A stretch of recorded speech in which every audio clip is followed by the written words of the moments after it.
Picture this. It's 1387, and Marguerite de Montpellier has been married for 3 years to a man who beats her regularly, squanders her dowry on gambling, and threatens to kill her if she tries to leave.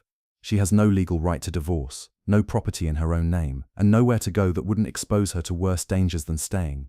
Yet Marguerite isn't helpless. Over the next year, she'll carefully build a network of supporters, document evidence of abuse, save small amounts of money, and ultimately escape her marriage through a combination of legal maneuvering, family intervention, and sheer determination that will allow her to survive independently while protecting her children from their violent father. Her story isn't unique, but represents thousands of medieval women who faced similar circumstances and developed sophisticated strategies for surviving marriages that could have destroyed them. How did medieval wives navigate such impossible situations? What resources and techniques allowed them to protect themselves when legal and social systems offered little help for women trapped in dangerous marriages?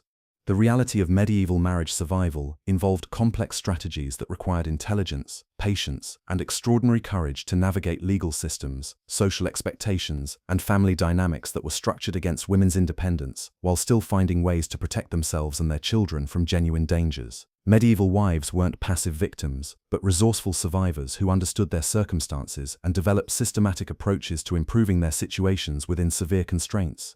Medieval marriage law created legal frameworks that gave husbands almost complete authority over their wives' persons, property, and children, while providing limited protections against abuse or mistreatment. Wives had no legal right to divorce except in extremely rare circumstances, couldn't own property independently, and faced severe social and economic consequences for abandoning their marriages regardless of how dangerous their situations became. The canonical law that governed medieval marriage recognized only annulment and separation as alternatives to permanent marriage, with annulment requiring proof that the marriage was invalid from the beginning, and separation allowing couples to live apart while remaining legally married. These legal remedies were expensive, time-consuming, and required extensive evidence that was often difficult for abused wives to gather and present effectively. Church courts that handled marriage disputes operated under religious laws that emphasized marriage permanence and reconciliation over individual protection and safety. While these courts occasionally granted separations in cases of extreme abuse, they typically encouraged wives to endure mistreatment while working for marriage improvement through prayer, submission, and family intervention. But here's where medieval marriage survival becomes truly remarkable. Despite legal and social constraints, medieval women developed sophisticated support networks and survival strategies that provided practical assistance, emotional support, and sometimes escape routes for wives facing dangerous or unbearable marriages. The informal networks of women that provided support for abused wives operated largely outside official institutions while offering practical assistance that could make the difference between survival and destruction. These networks included mothers, sisters, aunts, and female friends who provided refuge, financial assistance, childcare, and emotional support that helped wives endure difficult periods while building resources for potential escape. Female kinship networks were particularly important because they could provide legitimate reasons for wives to leave their homes temporarily, while offering protection and support that didn't directly challenge male authority. Extended family visits, assistance with childbirth, and care for sick relatives created socially acceptable opportunities for wives to escape dangerous situations while building support systems that could sustain them during crises. Women's economic cooperation included informal lending circles, shared domestic work, and cooperative childcare arrangements that helped wives build financial resources and practical skills while creating relationships that could provide assistance during emergencies. These economic networks operated largely invisible to male authority while providing genuine security for participating women. The Church's role in protecting abused wives was complex and often contradictory, with religious institutions sometimes providing sanctuary and intervention while also emphasizing marriage permanence and wifely obedience that could trap women in dangerous situations. However, some clergy understood the realities of domestic abuse and worked within religious frameworks to provide practical assistance for desperate wives. Sanctuary laws allowed women to claim protection in churches and monasteries when fleeing immediate danger, providing temporary refuge that gave them time to plan longer-term solutions while receiving spiritual counseling and practical assistance from religious communities. These sanctuary protections were legally recognized and could prevent husbands from forcibly retrieving wives who had claimed church protection. Clerical intervention in abusive marriages sometimes included counseling sessions, mediation attempts, and spiritual pressure on abusive husbands that could improve marriage conditions or at least provide external oversight that reduced violence levels. Some clergy understood that marriage problems required practical solutions rather than just spiritual remedies. Religious communities of women, including convents and beguinages, sometimes provided long-term alternatives for wives who couldn't safely return to their marriages. These communities offered economic independence, social support, and spiritual purpose that could sustain women who had effectively abandoned their marriages while maintaining social respectability. The economic strategies that enabled medieval wives to achieve some level of independence required careful planning and resource accumulation that had to be conducted secretly to avoid arousing suspicion or triggering retaliation from controlling husbands. Successful economic planning often took years and required cooperation from family members and friends who could provide assistance without directly challenging male authority. Hidden asset accumulation involved gradually saving small amounts of money, jewelry, or other valuable items that could provide emergency resources during crises. Wives developed ingenious methods for concealing savings while building reserves that could support temporary independence or fund escape attempts when circumstances became unbearable. Skills development allowed wives to build capabilities that could provide income if they needed to support themselves independently. Some wives learned trades, developed craft skills, or built relationships with merchants who could provide employment opportunities that would sustain independent living if marriage became impossible. Property management skills enabled some wives to understand and protect family assets while building relationships with legal advisors who could provide guidance about property rights and inheritance laws that might offer some protection or independence. Knowledge of legal technicalities sometimes provided opportunities for wives to protect their interests, despite general legal disadvantages. The legal loopholes that occasionally allowed medieval wives to escape dangerous marriages required sophisticated understanding of canonical law, property rights, and family relationships that could provide grounds for annulment or separation. These legal strategies were expensive and risky, but sometimes offered genuine escape routes for wives with adequate resources and legal support. Annulment procedures required proving that marriages were invalid from the beginning due to factors like consanguinity, previous marriage, or lack of proper consent. These procedures required extensive legal knowledge, witness testimony, and financial resources that made them accessible only to wives with significant family support and economic means. Property inheritance disputes sometimes provided opportunities for wives to claim independent resources or challenge husbands' authority over family assets.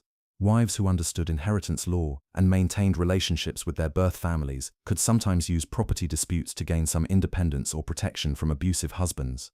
Custody arrangements for children represented one of the most challenging aspects of marriage escape because fathers had almost complete legal authority over children, regardless of their treatment of wives. Wives who left their marriages often had to abandon their children or develop complex arrangements that allowed them to maintain relationships while ensuring children's safety. Now here's where medieval marriage survival reveals the extraordinary courage required for women to navigate these impossible situations. The social consequences of leaving marriage included complete loss of respectability, economic destitution, and social isolation that could make survival extremely difficult even when wives escaped physical danger. Social stigma attached to separated wives made normal community participation nearly impossible while creating barriers to employment, housing, and social relationships that could sustain independent living. Communities often blamed wives for marriage problems regardless of evidence of abuse, creating additional psychological pressure that complicated escape attempts. Economic vulnerability for separated wives was extreme because they typically lost access to family property while having limited opportunities for independent income generation. Medieval economic systems provided few legitimate employment options for women without family support, making economic survival a constant challenge for wives who left their marriages. Legal vulnerability meant that separated wives had no protection from husbands' retaliation and could be forcibly returned to marriages regardless of safety concerns. Legal systems typically supported husbands' authority over wives and children, making escape attempts legally risky even when they were practically successful. The family politics that influenced marriage survival often involved complex negotiations between different family groups who had varying interests in maintaining or dissolving marriages. Wives' birth families sometimes provided protection and support, while husbands' families typically supported marriage continuation regardless of abuse levels. Dowry negotiations could create ongoing family involvement in marriages that provided some protection for wives while also creating pressure to maintain marriages regardless of problems. Families who had invested significantly in marriage arrangements often resisted separation attempts that would represent financial losses and social embarrassment. Interfamily alliances sometimes provided wives with powerful protectors who could intervene in abusive marriages or provide refuge during crises. Wives who maintained strong relationships with influential family members could sometimes obtain protection or assistance that would be unavailable to women without powerful connections. Political considerations affected marriage stability when families had political alliances or economic relationships that would be damaged by marriage dissolution. These broader considerations sometimes protected wives by making divorce politically costly, while also creating pressure to maintain marriages regardless of personal happiness or safety. The community intervention strategies that sometimes protected abused wives included informal social pressure, economic sanctions, and collective action that could modify husbands' behavior or provide support for endangered wives. Communities understood that domestic violence could escalate into broader social problems that required collective responses. Neighborhood networks often provided informal monitoring of marriage relationships that could detect developing problems while offering early intervention that prevented situations from becoming life-threatening. These networks included both men and women who understood that community stability required attention to family relationships. Economic pressure from community members could sometimes influence abusive husbands by affecting their business relationships, credit access, or social standing in ways that provided incentives for behavior modification. Communities had various ways of expressing disapproval that could create practical consequences for persistently abusive behavior. Guild interventions occurred when husbands' professional relationships were affected by their domestic behavior, creating economic incentives for marriage improvement while providing additional oversight that could protect wives from extreme abuse. Professional communities sometimes understood that members' personal conduct affected collective reputation. The long-term survival strategies developed by medieval wives who escaped dangerous marriages required ongoing vigilance and resource management that could sustain independent living while protecting against retaliation or forced return to abusive relationships. These strategies often involved permanent relocation, identity changes, and ongoing secrecy that fundamentally altered women's lives. Geographic relocation allowed wives to escape local social pressures while building new identities that could support independent living without constant threat of discovery. Successful relocation required careful planning, resource accumulation, and often assistance from extended networks that could provide support in distant locations. Identity reconstruction involved developing new social roles and relationships that could sustain independent living while providing protection from past associations. Some wives effectively recreated themselves as widows, religious women, or members of different social groups that provided legitimate reasons for independent living. Ongoing security measures required constant awareness of potential threats while maintaining resources and relationships that could provide protection if dangerous situations developed. Wives who successfully escaped abusive marriages often lived with ongoing anxiety about discovery or retaliation that shaped their behavior for years or decades. Medieval marriage survival practices established precedents for modern domestic violence intervention, legal protection systems, and social support networks that continue to influence contemporary approaches to relationship violence and victim assistance. The emphasis on community support, legal advocacy, and safety planning evolved directly from medieval survival strategies. Most importantly, medieval wives demonstrated extraordinary resilience, intelligence, and courage in surviving circumstances that would challenge anyone while developing strategies and support systems that protected themselves and their children despite severe legal and social constraints that limited their options and resources. So how did medieval wives survive abusive marriages without divorce? They developed comprehensive survival systems that combined family support, community assistance, religious intervention, and personal resourcefulness to navigate impossible situations while protecting themselves and their children from dangers that legal and social systems failed to address adequately. They proved that human resilience and intelligence can overcome even the most restrictive circumstances when survival depends on creative problem-solving, community cooperation, and unwavering determination to protect family welfare despite systems and institutions that failed to provide adequate protection or support.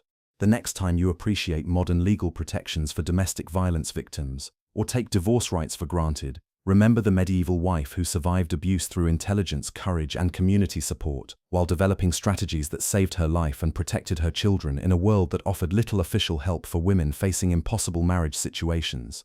If you enjoy the hidden sides of medieval life, hit subscribe and give this video a like.